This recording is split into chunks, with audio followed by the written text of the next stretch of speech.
നിങ്ങൾ ഈ ചിത്രം കണ്ടോ? മധുവിനെ എങ്ങനെ നമ്മൾ മറക്കും അല്ലേ?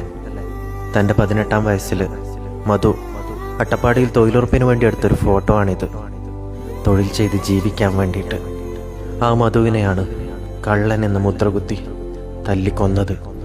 കള്ളൻ എന്ന മുദ്രകുത്തി മധുവിനെ എല്ലാവരും കൂടി തല്ലിക്കൊന്നപ്പോൾ ആ പാവത്തിൻ്റെ സഞ്ചിയിൽ ആകെ ഉണ്ടായിരുന്നത് കുറച്ചരിയും മുളക് പൊടിയും മറ്റുമായിരുന്നു. അയാളുടെ സ്വപ്നത്തിൽ നിറയെ അത് തിളച്ച് വെന്ത് ചോറാകുന്ന സമയമായിരുന്നു. പക്ഷേ വയറ്റിൽ പുകയുന്ന വിശപ്പോടെ ആ മനുഷ്യൻ ഈ ലോകത്തോട് വിട പറഞ്ഞു. അപരൻ്റെ നിസ്സഹായത അറിയാത്ത ഒരു സംഘം അയാളെ മോഷ്ടാവെന്നാരോപിച്ച് തല്ലിക്കൊന്നു.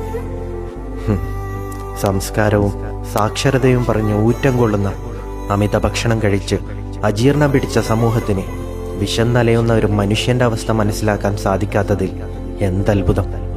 സ്വന്തം കാര്യവും സ്വന്തം പ്രൊഫൈലും പോളിഷ് ചെയ്ത് സ്വയം രമിക്കുന്ന മലയാളിക്കും തിരഞ്ഞെടുപ്പ് കാലത്ത് ആദിവാസി സ്നേഹം കൊണ്ട് പൊറുതിമുട്ടുന്ന രാഷ്ട്രീയക്കാർക്കും മധുവിൻ്റെ സഞ്ചിയിൽ കണ്ട അരിയുടെ പൊരുൾ അറിയണമെന്നില്ല.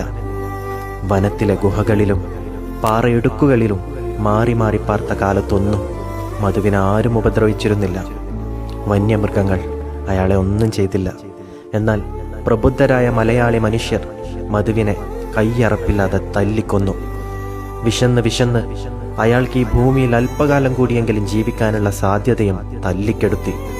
മധു, ഞങ്ങൾ മാപ്പ് ചോദിക്കുന്നു. നിന്റെ കാട് കയ്യേറിയതിന്, നിനക്കുള്ളത് കാലങ്ങളായി കട്ടുതിന്നതിന്, നിന്റെ പേരും പറഞ്ഞ് കോടികൾ കീശയിലാക്കിയതിന്, കനിവിൻ്റെ ഒരു തുള്ളി വെള്ളം പോലും നിന്റെ വരണ്ടു തളർന്ന ചുണ്ടിൽ ഇറ്റിച്ചു തരാത്തതിന്, നിന്റെ ജന്മം പാഴാക്കിയതിന് മനസാക്ഷിയുള്ള ഒരു മലയാളിയും ഒരിക്കലും നിന്നെ മറക്കില്ല.